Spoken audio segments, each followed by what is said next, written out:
Bucking the jobs trend, Columbus manufacturers are actually hiring. Nationally, the jobless rate went up to 8.2% in May, with a gain of only 69,000 jobs. But some Franklin County businesses say they're having troubles filling their payrolls as their help wanted ads go unanswered. Good evening. I'm Mike Bowersock in for Cabot and Colleen. Across the country, the number of available jobs appears to be shrinking, but not here. We're being told that especially jobs in manufacturing are going unfilled, and some of those jobs boast no experience necessary.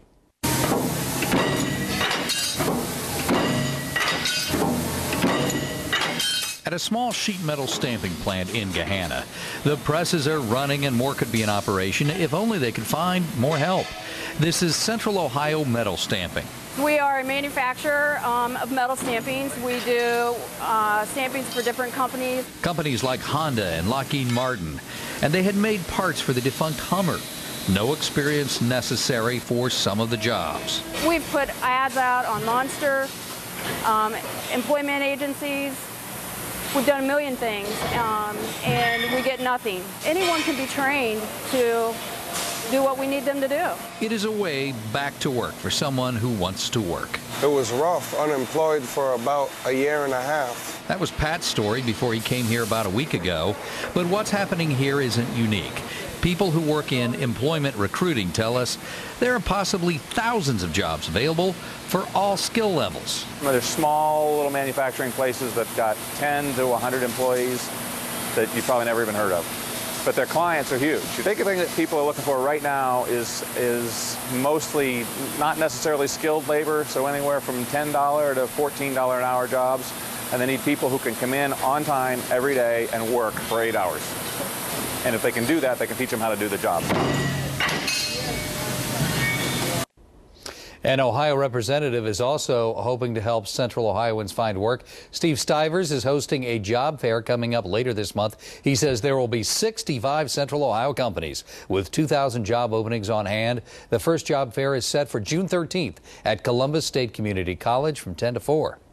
Well, there are companies hiring here in Central Ohio. Some still feel our leaders aren't doing enough to spur job creation. Members of the Ohio Organizing Campaign gathered at the State House this morning to kick off their Fighting for Ohio Jobs campaign. The group says we need more public investment in job creation while cutting down on sanctions and student debt. And we're here for you to help you find job openings. Go to our website, NBC4i.com, search Who's Hiring to find the most recent employment opportunities. Well, in 90 days, texting and driving will be against the law in Ohio. Governor John Kasich signed the bill today. Surrounded by the families of victims of accidents that were involved in texting while driving. NBC4 political reporter Ted Hart is behind the wheel and turning off his phone. Hello, Ted. Mike, the statistics clearly suggest that the texting ban was needed or is needed, but it's not immediately clear just how effective it will be.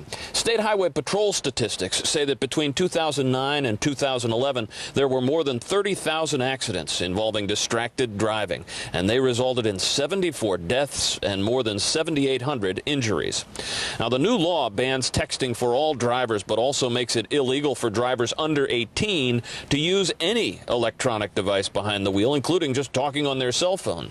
On hand for today's bill signing ceremony were the families of victims, as well as a number of teenagers for whom the governor had a message. We're looking out for you. We're looking out for your mom and dad and your brother and your sister. It's a good law. It was needed in our state.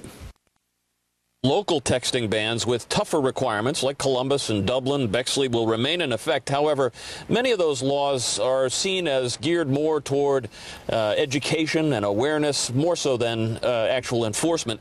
And the governor today acknowledged that while this new state law will send a strong message, that it probably is more of a beginning than the ultimate solution to this problem.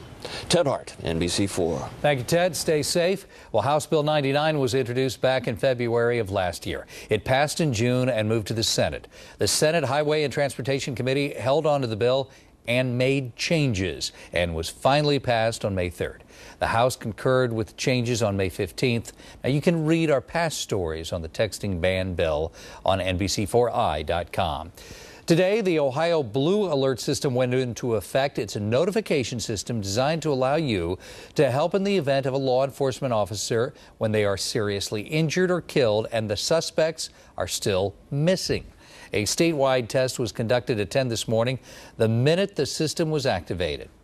And a big day for Central Ohio. The first gaming facility in the area is now open for business. Scioto Downs welcomed those interested in trying out their video lottery terminals. The racetrack expanded their building to add 1,800 VLTs. Scioto Downs also hired 700 people. The machines are regulated by the Ohio Lottery Division. They expected to see at least 4,000 people today. But what happens when the West Side Casino opens? Gaming has been expanding across this entire region of the country for some time now. So, I mean, we're a believer in competition. It's good for the consumer, it's good for the customer, and it's also good for the team members here. Yeah, I've been waiting for a while since they talked about having it. Ever since so now it's here. As you see, everybody's out here waiting to go in, and we are too. Scioto Downs says it's not done yet. They're working on phase 2. And going to be adding more video terminals, plus a 300-seat buffet by July. Also plan to hire another 100 employees. And we are celebrating our World War II veterans tonight with a welcome home celebration. The Victory Canteen dinner dance and show is gearing up in Reynoldsburg at the Valleydale Ballroom. Colleen Marshall getting into the swing of things there. Colleen, I was wondering, where are you? Well, we are here tonight. Cabot's going to be joining me, too, to really say a long overdue thank you to some veterans, 65 years really in the making. And what they've done is kind of recreated a 1940s canteen. These canteens were used when soldiers were about to go off to war, and more importantly, when we were ready to welcome them home from World War II.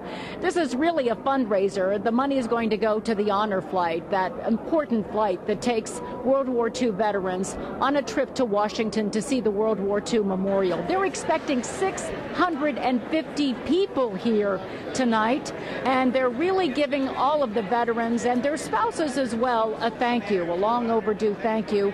We've kind of recreated that 40s feel. Cabot and I are both going to be in a uniform tonight. We're wearing our hair, at least I am, in the style of the 1940s. And Mike, some of the veterans who are coming in here tonight are saying it's giving them a feel of returning home. And you know what else? They're going to have a 17-piece orchestra for the dinner and dance. They're going to be celebrity waiters, including our own Bob Nunley. So we're looking forward to a great night out here for Mike, what is really, really a great cause. You know, Colleen, so many men, when you talk about men that age, you have to talk about the amount of men that were in that war. It seems there were more that were than were not. I know my father was, I think your father was, uncles. Oh, sure. We all knew people who were in that, were in the service at that time. And so many of them, as you know, more and more of them are passing away every day. It's really important at this moment to give them a thanks. And you know, Mike, as you know, I interviewed John Glenn this week. You interviewed him not long ago. And one of the things he said to me really struck me, that even though it was a horrible war, he almost has a nostalgia for it because it was a time when the country was unified and working toward a common purpose. So while there was conflict, there was also unity and shared sacrifice. And that's something we should all remember. All right, Colleen, have fun tonight. Well, the proceeds from tonight's event go to benefit Honor Flight Columbus, as Colleen just mentioned. You can help the Honor Flight as well. Go to NBC4i.com, search Honor Flight to find out how. Well, up next, new information on a man charged with child pornography. And then later, a bomb scare downtown after a man drives up to the doors of a building. New information tonight on an arrest. Here's a look at the stories trending on NBC4i.com. Today, a Franklin County judge set bond at more than $100,000 for a Columbus man accused of possessing child pornography. 49-year-old Robert Mering was arrested yesterday after investigators searched his home on Eureka Avenue. Deputies say they found evidence of child pornography on a computer inside. They also called the health department because of the condition of his home. A Columbus man is charged after allegedly threatening to blow up a building downtown. 43-year-old Munir Saleh is charged with inducing panic and weapons of mass destruction and aggravated menacing. Police say he drove a car to the doors of the AEP building about 11:30 last night. When confronted by security, he allegedly told them he had a bomb in the car. He did have 2 packages in his car, but they were not explosives. Well, coming up tonight on NBC4 at 11, a Chillicothe teen critically injured in a vicious attack. We'll tell you why investigators need your help to find the person responsible for putting this victim in the hospital. Well, a Central Ohio student is in Washington, D.C. celebrating his appearance at the National Spelling Bee. Pickerington's Nicholas Rushlow made it to the finals last night. After spelling 2 words correctly, Nicholas misspelled vetiver. That left him in 5th place. That's the highest he's gotten in the competition after 5 appearances. Next, a Central Ohio teen hopes to make a difference in the fight against diabetes. We'll tell you about his race to find a cure. And Ben? Mike, supercell thunderstorms with some tornadoes on the ground north of Baltimore and Washington, the same system that brought us a soaking rain and now a very chilly air mass coming in. Will we see any more rain for the Memorial Tournament? I'll be back with your weekend forecast coming up. This Storm Team 4 forecast is provided by Columbus State Community College. Diabetes affects more than 26 million Americans. The American Diabetes Association works to find a cure for the disease. Across the nation, they host the Tour de Cure, a cycling event to raise money for research. Central Ohio's race is next weekend in Westerville. Ben Gelber met a young man with type 1 diabetes who is making a difference by riding for the cure. This pump makes sure that I get enough insulin to do what I do every day. Tyler Clark was diagnosed with type 1 diabetes at the age of 3. He's been riding in the American Diabetes Association Tour de Cure for the past 9 years to raise awareness and find a cure. Now he's 13 and a veteran cyclist with the Red Riders, competing in the 12-mile ride next weekend starting at Westerville Central High School. Before every meal, I type in my blood sugar and my carbohydrate intake for the day. Diabetes has reached epidemic proportion. In Central Ohio, 300 to 400,000 individuals have diabetes and are not aware that they have the disease. Tyler's parents, Anita and Brad, thought his diabetes was under control until they had a scary episode a month ago. He was non-responsive, and we had to call the squad, and he woke up to about 7 EMTs in his bedroom. This will be the 21st Tour de Cure. We expect between 500 and 600 riders this year, plus over 100 volunteers to come out and support those people riding. All funds raised for the Tour de Cure go toward advocacy, information, education, and research. We anticipate 1 in 3 children born in the year 2000 will be affected by diabetes sometime in their lifetime. Exercise is one of the key components to lowering risk of diabetes. We got bands playing and everyone just seems really happy to be there and just glad to be able to support the event, and I think that's really awesome that everyone comes out and does that. Tyler's parents will be keeping a close eye on their son's glucose levels and low-fat, low-carb diet in the days heading into the race on June the 9th. This disease is serious, and we really need to find a cure for it. Ben Gelber, NBC4, Columbus. The Tour de Cure is next Saturday, June 9th. It starts at Westerville Central High School. Riders can choose to ride 12 miles or 100 miles. You can support Tyler Clark. Just go to our website, NBC4i.com, search Tour de Cure to find the link to the American Diabetes Association page. Good for you, Ben. Hey, it was much needed. Very much needed. We could not have had, earlier in the week we said there was a good chance for rain coming in on Thursday night and Friday, but you know, a lot of the rain had fizzled and other systems coming our way because the air has been so dry. And I wonder that, because it's so dry, does that rain get in the ground or does it just kind of roll off? Actually, the ground is going to soak this up like a sponge, so our grass is going to show more green very shortly. And it's going to be the perfect rain, the $1 million rain, as farmers would call it as well, for our crops, lawns, and gardens. Now, it's a different story east of the Appalachians. Severe storms, tornado watches, and in warnings, watches go all the way up to the Pennsylvania-New York border. We've had tornadoes on the ground near Baltimore and Washington, D.C., and that extreme weather, of course, in the warm cycle of this system to the east of the cold front. We're in the cool center, and that's obvious. In fact, if you whistle the theme song for Football Friday night, you could be forgiven tonight, because that's what it feels like. It feels like an October night. 57 at 7, 55 at 11 with a chilly wind and kind of a wind chill. We'll wake up to 50 degrees, and there's the potent storm over Michigan. Cold front is now in eastern Ohio, pushing the rain east of us. This little secondary front will actually reinforce the cool weather over the weekend, but also brings a chance for a pop-up shower during the day on Saturday. The bulk of the rain now off to the east, but see that spiral cloud pattern? It looks almost like a winter flow. A very unusual setup coming up this week that will keep temperatures well below average. This is not just for the weekend. 59 now, half inch to an inch of rain generally. Barometer way down, 29.71. Brisk west wind at 18 miles an hour, all indicative of a fairly potent storm, kind of unseasonably cool storm over Lake Huron at this hour. And you see the temperatures in the 50s all the way back through Indiana, even low 60s down to Kentucky. By the way, this is the warmest spring on record going back to the 1800s. 12 degrees above average on the high in March and 7 degrees above average with an average high of 81 in May. Well, this was a rare year where April was cooler than March, and now we're starting June more like April. Go figure.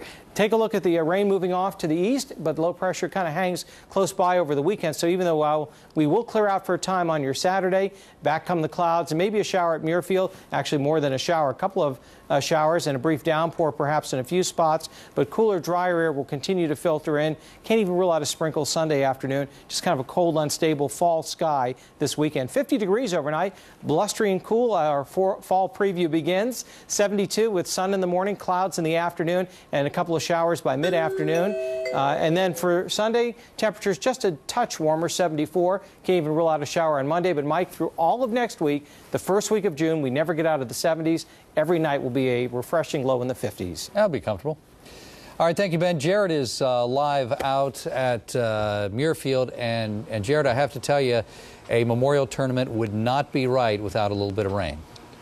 It seemed just about perfect. You are correct in that. And it's also perfect because the leaderboard is jam-packed. There's a tie for the lead right now at -5. Dublin native Kyle Reifers is now just one shot back at -4. And even Tiger Woods is lurking on the leaderboard. It all got off to a very saturated start this morning.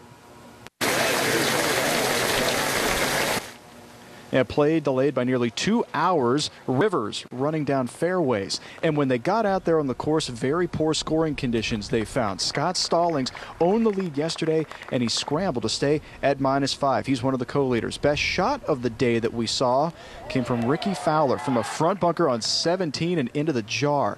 Fowler not far off the lead at -2. And in the afternoon wave, Tiger Woods got to work. He teed just before 3 o'clock and got rolling with 3 birdies on the front side, moving into a tie for the lead at -5.